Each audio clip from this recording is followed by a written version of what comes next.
bisa sholat berjamaah di masjid ini. Dan kita lanjutkan dengan kita ada dalam majelis ilmu. Dan mudah-mudahan dengan majelis ilmu ini Allah Subhanahu wa taala memberikan kemudahan kepada kita semuanya. Kemudahan melangkahkan kita untuk selalu kita ini berubah menjadi yang lebih baik.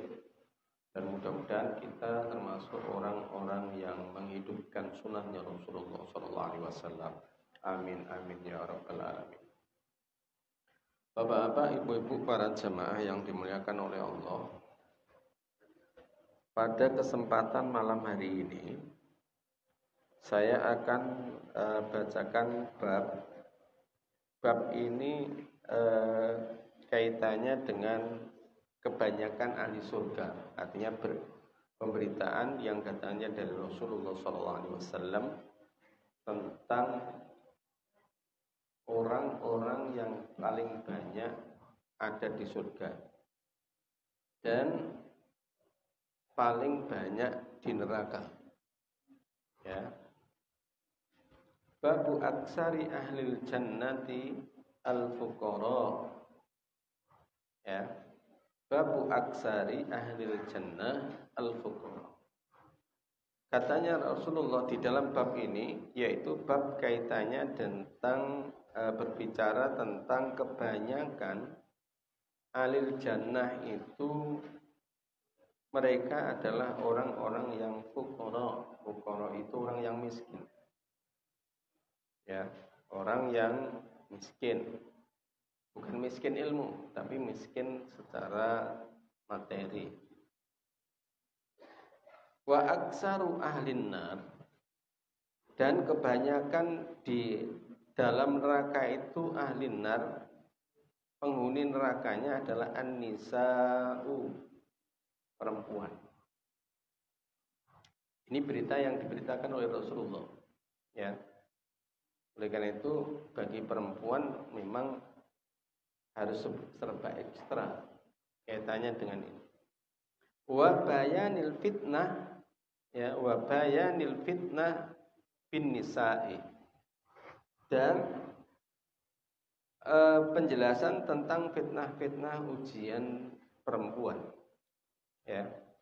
Ini hadis supaya bagi kita semuanya memahami bahwa ternyata Rasulullah SAW memberitahukan kepada kita bahwa yang banyak nanti di surga itu ternyata dari kalangan fuqara. Kemudian yang paling banyak di antara neraka itu adalah banyaknya yaitu perempuan. Mari kita tengok hadis ini. Hadis Usama ibnu Zaid. Hadis Usama ibnu Zaidin anin Nabi sallallahu alaihi wasallam, dari Nabi sallallahu alaihi wasallam. Di mana qala Nabi sallallahu alaihi wasallam bersabda, kuntu ala babil jannah. Jadi Rasulullah mengatakan begini, aku berdiri ya di pintu surga. Kapan berdirinya Rasulullah SAW? Maka kalau kita lihat hadis ini berkenaan dengan dahulu Rasulullah pernah ke Sidratul Muntaha. Ya. Dan hadis ini tidak hanya menyangkut pemberitaan kaitannya dengan surga ataupun neraka. Dalam hadis yang lain Rasulullah SAW juga memberitakan bagaimana kondisi dunia ini, ya, akhir dari kehidupan ini. Ya, tapi kapan kiamatnya? Memang bagaimana hadis di dalam Al-Lu'lu' wal-Marjan ini, itu Rasulullah pun tidak pernah diberitahukan oleh Allah Subhanahu wa taala. Ya. Jadi tidak pernah diberitahukan. Dan itu pun pernah ditanyakan oleh malaikat Jibril yang menyerupai manusia, menanyakan kaitannya dengan mahwal Islam, mahwal iman, mahwal Islam. Kemudian kemudian mawal ihsan. Yang terakhir kemudian ditanyakan kapan mata ya al-qiyamah. Kita akan datangnya yaitu yaumil qiyamah. Ja'atil qiyamah. Maka di situ Rasulullah SAW mengatakan as-sa'il ya as-sa'il a'lamu bis ya. Jadi yang bertanya itu apa? Itu lebih tahu, a'lam, lebih tahu daripada orang yang ditanya. Katanya Rasulullah SAW. Artinya apa? Di situ adalah malaikat yang menanyakan. Nah, selain itu hadis ini, ya, selain itu ada hadis ini. Kapan Rasulullah SAW berdiri di pintu surga? Ya, yaitu pada saat Rasulullah SAW di Sidratul Muntaha. Jadi Rasulullah dalam perjalanan Mi'raj itu ya memang dipertemukan dengan para nabi-nabi. Ya, sebelum masuk ke Sidratul Muntaha itu ketemu dengan Nabi Musa, Nabi Ibrahim, Nabi semuanya, ya. Dan itu kaitannya dengan persoalan-persoalan diperintahkannya Rasulullah SAW, yaitu sebuah kewajiban aqimis shalah. Kita lanjutkan Bapak Ibu. Kuntu ala babil jannah. Saya pernah ya di depan pintu jannah itu fakana amata man dakhalal masakin. Jadi Rasulullah SAW, aku pernah kemudian berdiri di pintu surga. Maka kemudian apa? Fakana amata. Maka aku lihat keberadaan yang ada di surga itu, ya, man dakhalaha, yang masuk ke surga itu secara umum banyaknya itu al-masakin, ya, yaitu dari kalangan orang-orang yang miskin. Wa ashabul jaddi mahbusun, ya. Ghaira anna ashabin nari qad umira bihi ilan nar. Jadi orang yang kemudian apa? Orang yang kemudian mereka itu kebanyakan yang masuk surga itu adalah orang-orang miskin, sedangkan wa ashabul jaddi mahbusun, ya, mahbusun, sedangkan orang-orang kaya tertahan di pintu, ya, hisab. Kenapa kok tertahan di pintu hisab? Karena pertanyaannya banyak. Wong sugih itu pertanyaannya tidak 1, 2, 3, tapi banyak. Ya, banyak sekali, iya. Tapi dalam hal ini Bapak Ibu-ibu, bukan dalam artian kita ini diperintahkan untuk apa? Miskin, tidak. Ya. Tetapi apa? Tetapi mungkin kalau kemudian kita pahami bersama, orang yang mereka itu tidak bergelimangan harta, ya, yang dia punya hanya itu. Kemudian kalau punya, kemudian apa? Dia sedekahkan, dia nafkahkan di jalannya Allah Subhanahu wa taala. Sehingga tatkala kemudian mereka itu apa? Mereka itu untuk mengeluarkan sesuatu pun kaitannya dengan kebendaan, dia masih kemudian apa? Akan ngumpul-ngumpul. Nah ini. Ya. Jadi kenapa tertahan? Karena di situ apa? Banyak pertanyaan yang diberikan kepada orang-orang yang mereka itu kaya. Mereka itu diberikan harta benda oleh Allah Subhanahu wa taala. Jadi kalau melihat seperti ini, ya, kita jangan sampai kemudian tergiur, ya. Bukan dalam artian kita tidak ingin kaya, tidak, tetapi kita kalau kaya maka kita harus mengetahui bagaimana, ya, cara untuk mendapatkan itu dan mengelolanya, ya. Karena orang tidak siap tatkala diuji dengan harta. Ya, kebanyakan begitu. Malah kita ini banyak yang terbaliknya. Kita lagi nggak duit ngomong aku diuji oleh Allah kan gitu ya. Kelangan duit aku diuji oleh Allah. Tapi lek suke ngomong diuji oleh Allah enggak? Ora. Ya, lali. Sampai-sampai kemudian apa? Mengeluarkan zakat juga lupa. Ya, ini apa itu. Sehingga kenapa? Mungkin saya contohkan lagi, yaitu Abdurrahman bin Auf. Abdurrahman bin Auf di dalam hadisnya Rasulullah itu termasuk ahli surga. 10 sahabat yang itu oleh Rasulullah SAW diberitakan ya sebelum wafatnya Rasulullah, 10 orang ini itu akan kemudian apa? Pasti masuk surga. Siapa itu? Di antaranya yaitu Abdurrahman bin Auf. Ya, Abdurrahman bin Auf adalah salah satu dari sekian 10 sahabat yang oleh Rasulullah SAW dijamin dia masuk surga. Artinya dia bersama Rasulullah SAW. Tetapi suatu ketika Abdurrahman kemudian diberitahukan oleh Rasulullah, hai Abdurrahman, saya lihat kamu masuk surga itu dengan jalan merangkak.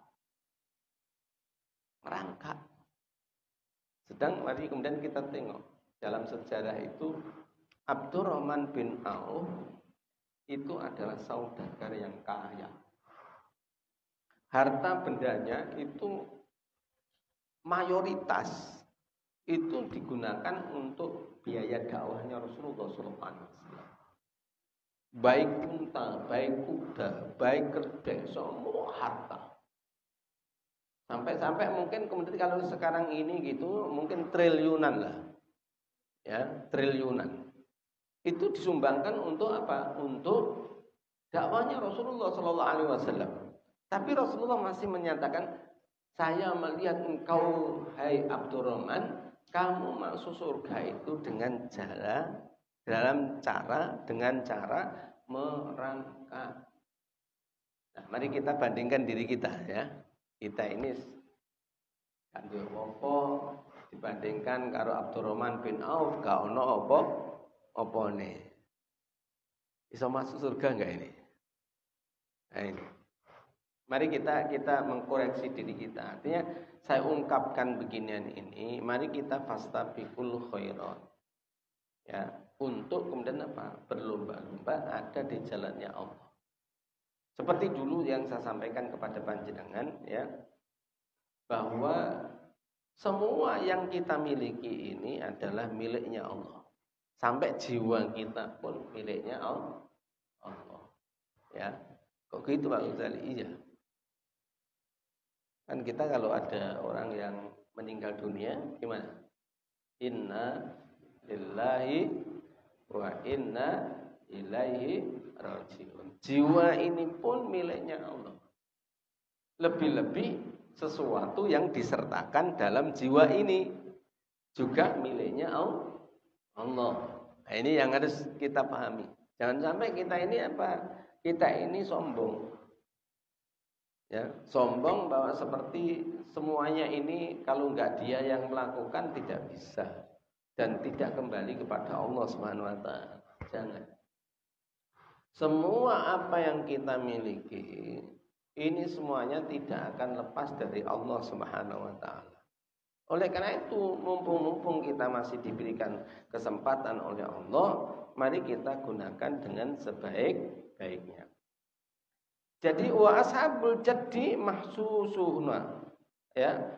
Mahbusuna, maaf ya. Ghaira anna ashabin nar. Ya. Dan selain itu ya, kecuali orang yang kemudian apa? Sudah menjadi ahli neraka. Jadi orang yang mereka itu orang yang kaya, mereka orang miskin sudah masuk surga, tetapi orang kaya akan tertahan.